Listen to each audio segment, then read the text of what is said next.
Back that with. All right, take that with. Look out, Ted.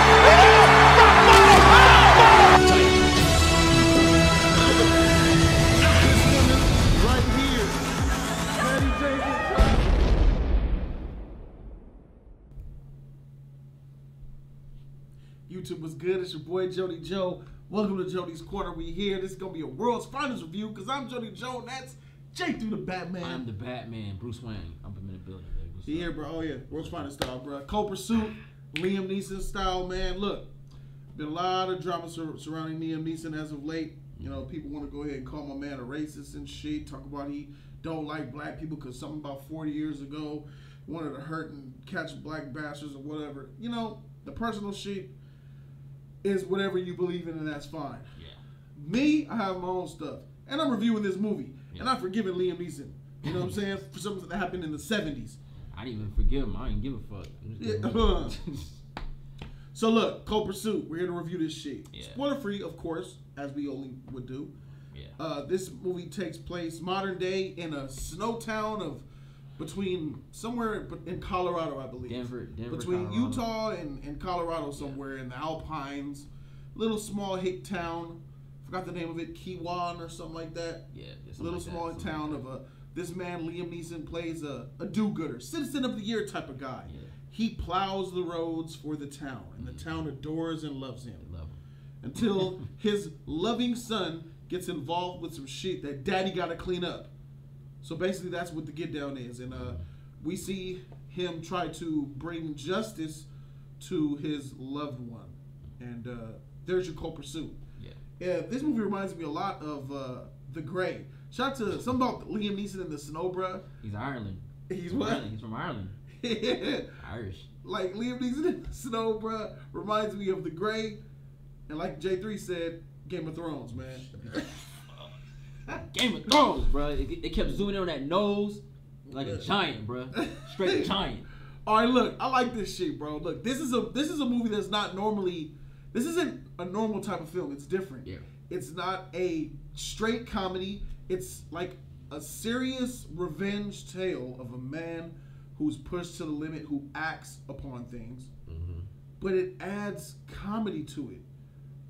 Real world comedy. Some of it influenced by the direction style, but it's not over the top. It's really, I really liked it. I liked how they blended comedy into this because it still kept that dark shit, a serious tone throughout the whole entire film. The dark comedy. The tone was serious throughout, bro. I was pleasantly surprised, and I really liked what I got. You know what I'm saying? This is a good movie. This isn't a movie that'll blow you the freak away. This is a movie that is rare. It doesn't, this type of tone. The best thing about this movie is its tone. It's in a little special place of crazy, over the top, but yet still reserved, and Liam Neeson really helps bring that shit out. And I really like this movie, man. What you think about the shit, bro? Oh man, you know, I didn't see any trailers of Co-Pursuit. Didn't know what this movie was about. All I did know that Liam Neeson was going to do this film, and he does come out in the wintertime, and his movies take place in the wintertime. That's what he does. He comes out, every movie comes out, and to be fired straight winter. So coming in and watching the film, seeing the revenge take on it, mixed with dark comedy, in a world that I've never experienced, Denver, Colorado, all this snow and boring town, people just simple folks, and knowing that shit can go down here, this is a great roller coaster going through because it kept you off your toes. You didn't know what to really expect. You know, I've never seen a movie where a plow driver can get involved in some real shit. Mr. Plow, that's my name. That name of game is Mr. Plow. You know what I mean? So seeing it, it's the whole atmosphere of the film is just different.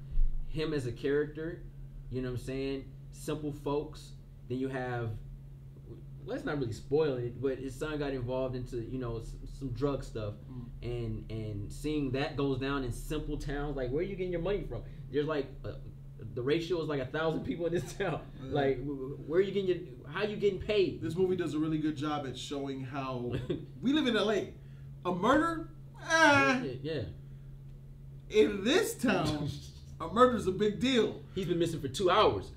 where you at? Yeah. You know what I'm saying? So it's kind of like it's a cool really take on small it, town, man. Real cool take on it. You get your perspective from the cops, the dingbat cops. Mm-hmm. This little hot stud wife as Frank Lucas from American Gangster. Yeah. She was she's really pretty, man. Yeah. Because she didn't have a makeup on, and she was still pretty. Yeah. I appreciate that. That was hot. Freak you. Got my boy Frank Lucas caught up. You just had to tell him to wear that jacket. Had to tell him to wear that freaking jacket. mink. He ain't want to do that. He burnt that shit. All the shit he do for love, bro. That shit in fire. Yeah, man. There's a lot of great supporting characters in this movie, man. He has a brother character. Man, he has a brother, man. Shout out to the brother, bruh. Shout out to Liam Neeson's brother, man. Yeah. The cop from European Deuce Bigelow, man. Deuce Bigelow, bruh. Mel Gigolo. Was that your? That was part one, right? That was the first one. Yeah. I think he was in both, but he was definitely in the first one. Baby dick. Bushy, skinny, huh? Like a baby carrot. Fuck. Supporting characters were dope in this movie, man. It had heart for some reason. Like the Native Americans. There's the head boss guy and how the natives look at life, and they did a really good job with that, man. I really like what they did there, and I'm really impressed by that, man. What you got, J3? Man, I've learned a lot that Jody said in the theater. You know, Native Americans are very peaceful. Just don't F with them. You will have to pay for that. It gets real serious, and these Native Americans showed us that. It was really cool how you never see that. You never see Native American gangsters.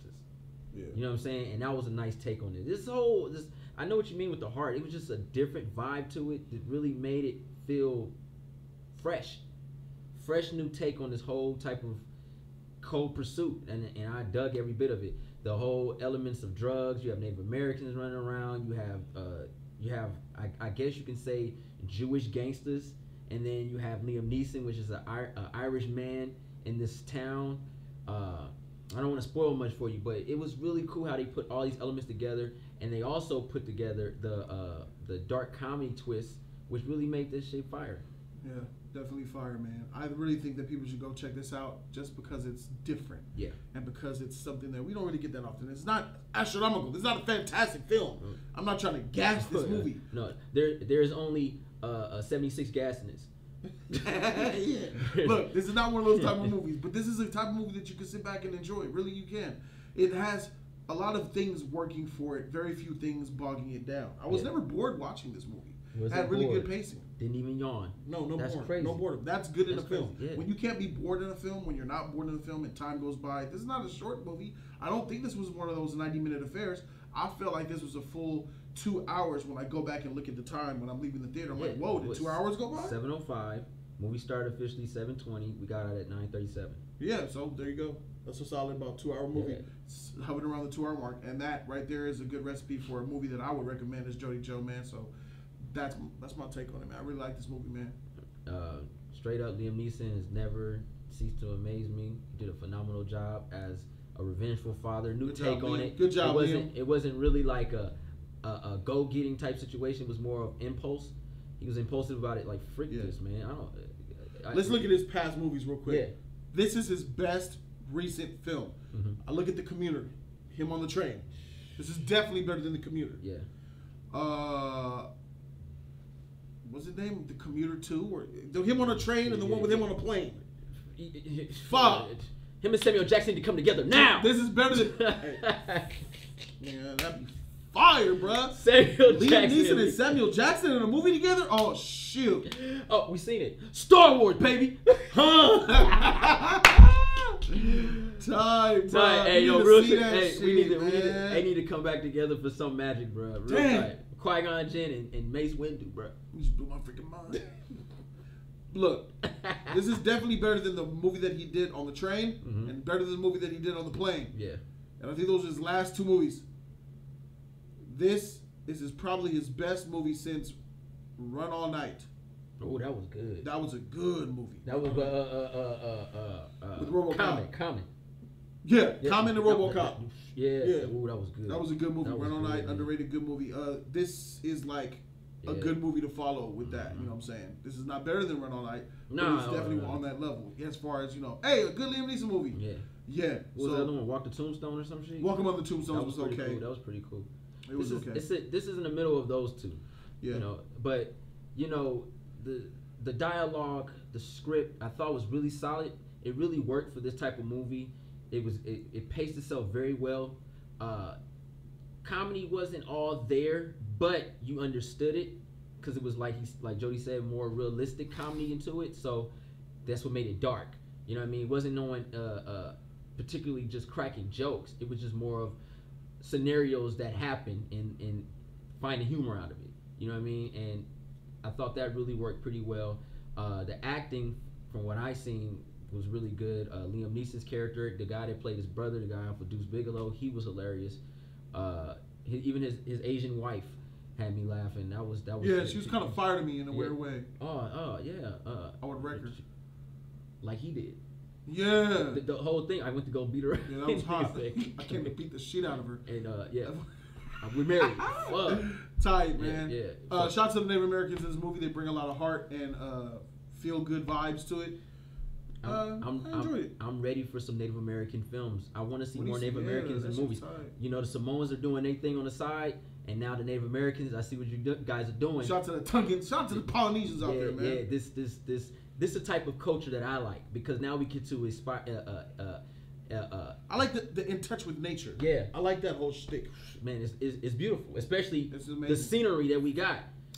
Besides the wax CG. Flying on kites too. We should do it like this. The CG. Man, that shit this don't look trash, right. You can't do that, my nigga. And you the king, and I'm Jar Jar Binks and shit. Yes. Me time Binks on pussy. Nigga, fuck, nigga. That shit was trash. That shit was complete garbage. I mean, some of the CG in this movie, like, my God, what were you thinking? The CG car, the CG town coming in and out of the town, in and out of the town. The only time that town was real was at night. And it was a different city altogether. Bruh, that shit looked like Looney Tunes. I was expecting them to drive into a wall. Like, that's how bad it looked. It didn't look bad, yeah. Like, and Roger Rabbit's Toontown looked more believable. Facts. All right, so let's grade this motherfucker, bro. All right, let's go. Look, I'm gonna throw my grade out there. I really like the heart of this movie. It had a lot of dark comedy to it. It had a serious tone, and it had strong character development, in my opinion.